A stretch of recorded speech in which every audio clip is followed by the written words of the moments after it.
people don't understand. Back to what I was saying earlier.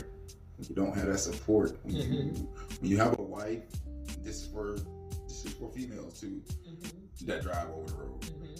If you're having a partner, if your partner, a teammate, if they don't understand you, what you're doing, y'all respect for each other is not gonna be. It's not gonna be in the same. Y'all gonna be in a different direction. She's gonna be thinking this way. You're gonna be thinking this way. You're gonna be thinking getting the money. She's gonna be thinking you're just the bill man. And the bill man, y'all gotta understand, but the bill man get replaced with nowadays. The bill man, you gotta paying the bills always on the road. Not for every truck driver. So hold your thoughts. Hold your comments when y'all say that, because it's not for every truck driver. You do have people that are faithful. You got girls at home that won't cheat on their man. It's a fact. I'm so happy you said that. You have plenty of women that won't cheat. Men be talking junk about us. But you have girls, women that they don't care. Once you're now on the same mental level as her, it doesn't matter how much bills you pay. It doesn't matter how many times you call her a day. I see some drivers, man. They stress so much on the phone with their lady.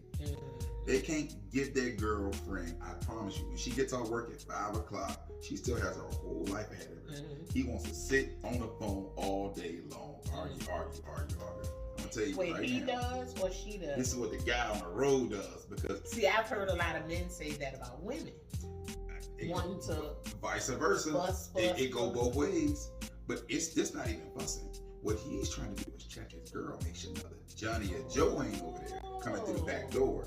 So he has to be on the phone with her. Hey baby, what you doing? Even if he's just sitting there, you know, he's got his earpiece on, he's just sitting there, and the phone is just going, he's just driving. They ain't even saying nothing for 30 minutes, 20 minutes. He just wants to know that ain't no other man over there. That's the wrong type of relationship. That's the wrong type. I'm glad you said that, because recently I was in a session with a driver, and I keep it confidential as far as who it is, but I do get the understanding that I will discuss topics, because that's the point in what I'm doing, is exposing some things, right? I think it is very selfish of a partner. I'm usually hearing men say that women are doing this, so I'm thankful to hear your perspective. But a partner, period, it's very selfish to upset your partner who is out there driving and responsible for all those pounds of freight. That is a responsibility that people will not even imagine unless they are a co-driver, a fellow driver rather.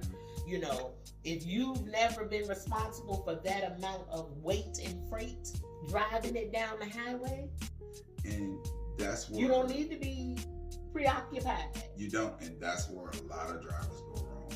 This is where all these gray hairs come from. Y'all can't see right here. This was when I had my daughter, you know, arguing with her mother. Because the last time I seen you, I do not think you had it. I might have had 1 or 2 gray hairs up here. Now all my beard is new. And what, that's only been a year. That's only been a year. Since I've seen you, you did not have all that. And see, this comes It looks good though. Well, but you're young. Yeah, I'm 36. I just turned 36. You got more grays than me. And this is the problem, guys. I be trying to tell y'all. Trucking, if you do not have a partner that understands, most women think, oh well, he makes money, he pays the bills. This is another subject I'm gonna bring. So if you do that to a man like me, I'm a truck driver, right? You got a girl already accused you of cheating on her while you over the road. But at the same time, y'all conversations, y'all not on the same mental level. She's treating you like crap. She's mentally abusing you with her mouth, mentally. Y'all understand? Just because I'm a man and I'm tough, it still hurts me as a man when a woman don't respect what you're doing on the road. Or appreciate it. If you're providing. Women don't appreciate it. So what do you think a man like me gonna do? Because I'm not ugly. You're not ugly. So what do you think I'm gonna do? I mean, you're quite handsome. Let's correct that. Just not ugly. I don't know if y'all can make out on the camera. Handsome. Okay. And what do you think a man like me is gonna do? I'm gonna go see other women down the road. Wait. Okay, hold on. Do you first though break up the relationship? Because see, that's something we have to discuss I agree. Right and wrong, I agree. and the decency and order of things. If you're not happy, it's not working. Y'all done tried it, it's not working. See, but sometimes mentally, y'all gotta understand, when a man like me or other guys go through stuff like that, I'm already mentally stressed. So in my head, the relationship is over already. I don't even have to tell you it's over. It's over. We treat each other. You don't call me no more while you're at work. During the daytime, you don't text. I love you. No emojis. No nothing. In my mind, a man's mind, or a woman's mind, no emojis. The same with a woman. If you're driving in the truck, I met a lot of women on the truck. They're single because men that don't understand their career that's at home, maybe being the role that a woman used to play, but a woman's actually doing, because now I'm seeing so many more women driving now. There's a lot of women drivers now I run across. Yeah. And you know, big shouts out, by the way, to my black females out there. I see a lot of black truckers out there. So y'all keep it up, man. And to be honest with you, and this is my opinion on what I seen, and I can't speak for everybody, when it comes to a woman driving a truck versus man, I'm not gonna say woman is better, more patient. When women take their time more, especially when it's a man industry. Women be trying to do their thing out here, get this thing right. You know, I met woman. You know, a woman had one truck. I see her 3 years later, she got 17 trucks. Okay. And this just from her grinding and saving her money, getting her credit up, and doing all the other things we talked about the S corp. And then she goes in the bank. And the bank CEO, well, she made 70,000. 80,000 last year. She got 50,000 in the bank. Yeah, we'll give her 200,000 and all that stuff. So big shouts out to the black woman. Shouts out. You know, doing anything. Shout out to you for saying that, because I've heard several brothers give women their props in the industry, and I love to hear that. Kudos to you for saying that. Yeah, you know, I respect all sisters out here. You know, and like I told you, it's based on who your partner is. It's a truck. You got a good partner, even if it's not your girlfriend or your wife. If you just got somebody you're talking to, a woman you get to know, and she understands you or he understands you, y'all got the best relationship. Right. Well, see, that brings me to another one of my questions, right?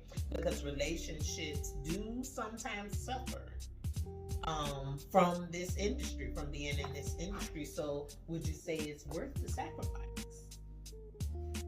Because you not only, well, we as drivers not only sacrifice our intimate romantic relationships, but other relationships suffer as well when you have drivers that are out over the road doing a lot of driving, spending a lot of time in the truck. That is one. Is it worth it? Would you say it's worth it? I'm gonna say yeah and nay. I came off the road when my daughter, when she was born, outside the hospital. I stayed there with her mom. And maybe for the first 6-7 months, you know, until she got bigger, and I took off and went back over the road. But I also did another maybe 6 months, 7 months on the road, and I got off the road. Because at that point in my life, I realized the relationship I had with my daughter, it wasn't going to be like it is now.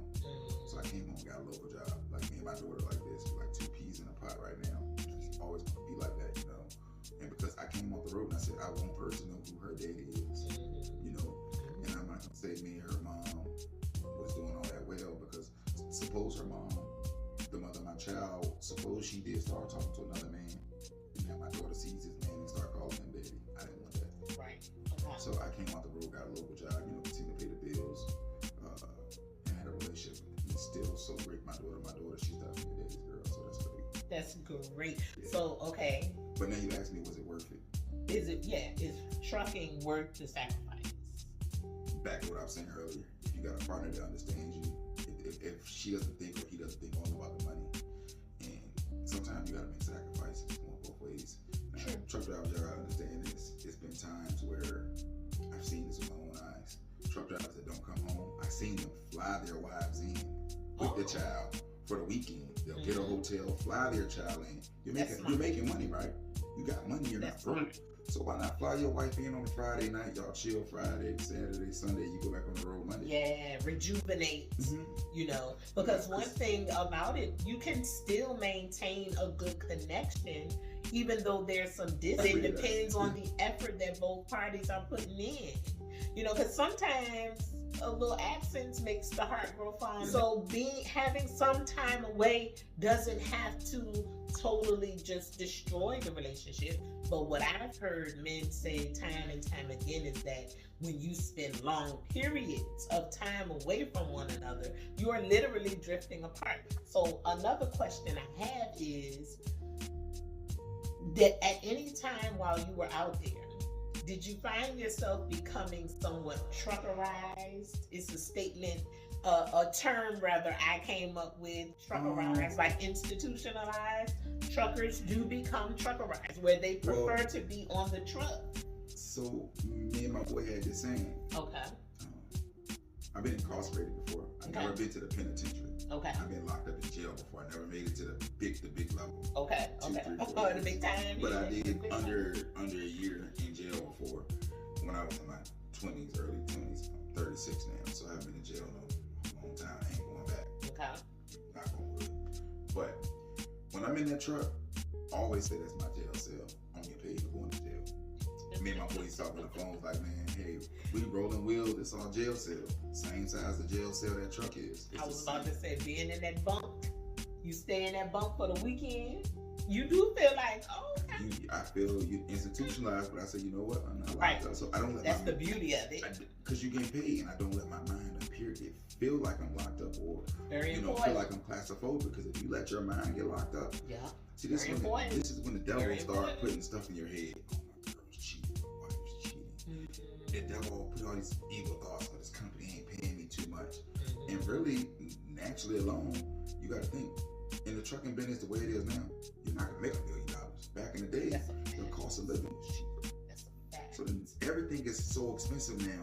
So if you're bringing home... The money not quite the same. It's not. So I tell myself as a goal, I'm going over the road, I can make $1,600. That's my limit. Okay. I won't take no lower than 16. Okay. I can make 16 driving somebody else's truck over the road. You got me. Okay. Because it used to be 2,000 8 years ago. Well, I ain't gonna say 8 years ago, less than that. Yeah, less than that. I'm gonna say 4 years ago, if I made 1,800, 2,000, that was a good week. But now, if I make 15, 16, I'm happy with that. Okay. All things considered, yeah. Let me ask you something about road rage. Okay. That's one of the subjects I like to hear drivers' insight about, because I found myself being a little rageful out there, because it's as if the four-wheelers, well, some of the truck drivers too, do not respect our position as driving a machine, a dangerous machine out there. Road rage incidents. I had a friend, lives here in Richmond. His mother, husband been driving for 30-some years. Professional driver. No accidents, no DUIs.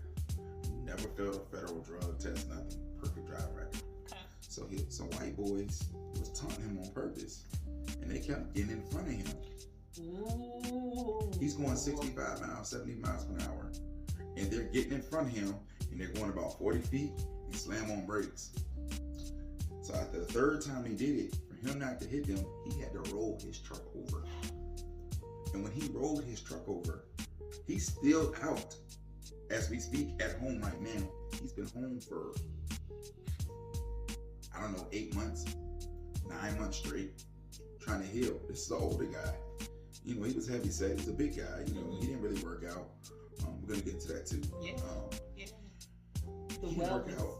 So his body's just recovering. He's just ready to go back on the road 8-9 months later. Now that is a trucker story, which is a part of my interview process. I usually ask for a story. That is a hell of a story, because I have been in situations like that where I knew somebody was trying to be funny. More than one somebody. Like get in front of you and, do that. And I'm like, one thing, let me tell you something. One thing my daughter told me before I went out on the road, she told me a few things, a few gems, trucker gems. But one thing she told me was get used to not slamming on brakes. Get used to that. Whether it's an animal, somebody being stupid in traffic or whatever, don't do car behavior in that truck, because everything that you got behind you in that trail, when you hit those brakes, is coming up there with you. But it wasn't until I got out there and started really seeing how people play with a tractor trailer. Speaking on that note, this is why flatbeds made something called a headache rack. A headache rack? A headache rack. I never heard of that. For flatbed drivers that already know this, it literally sits behind the driver's head. It's a big piece of metal. Okay. And the cargo's on the other side of the metal, and it blocks you between the truck, the headache rack, and the loads. Oh. When you're carrying heavy loads, big ass paper rolls. Yeah. So excuse my language. And paper rolls and all kinds of steel, like you said, you should say slamming on brakes. Yeah. That stuff is coming forward. And the reason they put them headache racks there, so many drivers died. That's why log trucks got headache racks. Okay. You know, you carry 40, 50,000 pounds of log, 60,000 pounds, that stuff is heavy. Big old oak trees. Yeah. That thing's coming straight to the cab. Yes. Yes. They had to come up with a headache rack. That's why DOT did that, because so many truck drivers lost their life. Wow. You trying to save somebody else's life, or the truck turn over, or truck turn over, road rage, somebody jumping in front of you, you slam on brakes, them logs, that cargo, that heavy paper, that stuff is coming forward. Yeah, I've seen and heard those stories. Being in this industry, I've seen and heard those stories. Now, before, I had no idea. There's so many things within this culture, this trucker culture, that you have no idea of if you are not a part of the culture. That's a big part of the reason why I do wild trucking, to bring life to the culture of trucking. Now, road rage though, how do you handle it? How have you ever had like cases of road rage? I had plenty of cases of road rage. I started cussing something crazy. So I used to keep a jar full of pennies. If you do some stupid slamming on brakes, get behind me, sticking your middle finger up, I don't have people throw bottles at my truck. Now, remember, this is before I bought my truck. My truck had power. You're driving a company's truck. They're governing at 65 miles per hour. I can't go no fast. So these people are angry. Or 70 miles. I never been in a truck that go fast as 70. Okay, but I say 70 miles. Mm-hmm. So people think that your truck is fast. They don't know that truck got a governor. No, this new truck is going this slow for this reason. Mm-hmm. We can't control that. Right. So people sticking that middle finger up. I usually let that. I apologize, but these people clearly deserve that. Penny for your thoughts. Most. Pennies for your thoughts. Your finger, your. Hey, I get out of the fast lane. They get over. I get back in this lane. They get over. They speed up a little bit. Get over in front of me. I'm trying to get around. They're doing this on purpose. So when they finally let me over, you're lucky it ain't marbles. Listen. You're lucky it ain't marbles. You know what? Okay, wait a minute. So that brings me to another point. You've been in the game for 9 years. 9 years. So within that 9 years, you've had different situations where you work for companies, for yourself. Do you suggest at all, like blurring the lines within professional relationships? Like, for example, driving for friends. Good question. I recently heard a story that turned catastrophic between two friends that were really close. Well, they actually happened. And try to work together. And it did not turn out well. I started off trucking with somebody. Not gonna no names. Yeah, we're not gonna do names. But we're gonna do situations for clarity, for clarification. You and this person are not just trucking partners. And we're friends, and I'm helping you drive your company to where you get another truck, and now you're driving another truck. Now you got 3 trucks. When you help build somebody up, you're supposed to grow with them. Mm-hmm. You don't supposed to be the last man. He started hiring new people. You supposed to be, hey, this guy was with me. This my business partner. He's my go-to guy. Yeah. Regardless of how much money you put up, what about the time, the effort, the professionalism, the good energy, the camaraderie? You don't see that no more, Harley. It's very rare, and most truck drivers, including myself, because this has happened to me with somebody I've been knowing over 20 years. That's a long time. 20 years? I got my Class B and was doing work with him from the day I got my Class B, transporting. I started off on a dually truck, 3-car hauler. That introduced me to the truck game. I mastered that. 3-car hauler, 5-car haulers, I mastered all that. Then I went up to the 8-car hauler, 9-car hauler. Oh, you didn't tell me that. That's I when didn't know had you have used to do that. That's what started me off. So I didn't come in the game like most people. I didn't ask you that. How did you come into the trucking game? I usually ask that. Well, that's exactly how I came in on a dually truck, 3-car hauler. So I didn't come in like most people did. I already had my Class B when I went to go to school for my Class A. They said, "Oh yeah, you already got your Class B." I said, "Yeah, but I'm here for the air brakes." Okay. So dually trucks don't have air. The dually trucks don't have air brakes. So when I went into the classroom, I already had my Class Bs. So I turned them in the DMV. Took the test over because I didn't even have to test over even if you got a Class B. To get your Class A, it's something different because they had the air brakes. We have to unify as people. Yes. Now that was some heavy game you was giving me before the interview. As far as unification within trucking. We gotta unify as people first. And second thing with unify, you have to love yourself first. That's first. You gotta love yourself. Yeah, first. that's first. Because then that'll radiate outward. And if you love yourself, that means you love God. Yes. So, you put those two things together, then you can love somebody else. Yep. But people don't reciprocate the same energy nowadays. Yeah. So, unfortunately. Unfortunately. Reciprocation, that word. And that's... We're lacking in that a lot of times, And this will mess up relationships. Yes, it does. Regardless of what kind of relationship.